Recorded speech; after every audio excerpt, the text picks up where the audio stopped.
Now, police later realized Breezy's bomb vest was, in fact, candy bars wrapped in aluminum foil and then duct taped to a flotation device.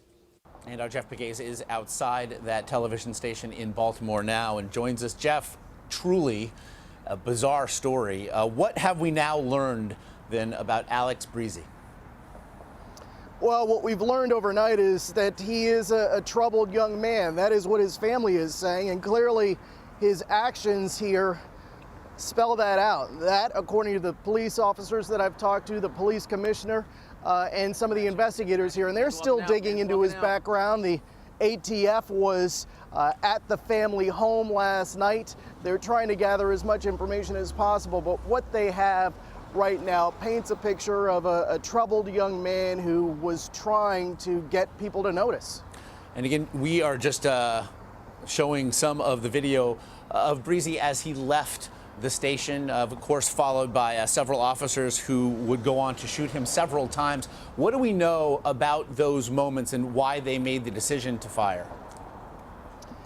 Well, initially, many in the media thought that they were firing non-lethal rounds, but I talked to the police commissioner afterward, and he told me that no, this was the real thing. That was live ammunition, and what they were trying to do was first they hit him in non-lethal areas of the body. That's what the police commissioner told me, and then had to move up because they just didn't know at that point whether or not this was really an explosive, and the suspect, Breezy, just kept on going. And so they sort of moved up in terms of the shots they were taking at him until finally they neutralized him. It was reported that Breezy arrived with a flash drive with information that he said that he needed to get on air. What can you tell us about it?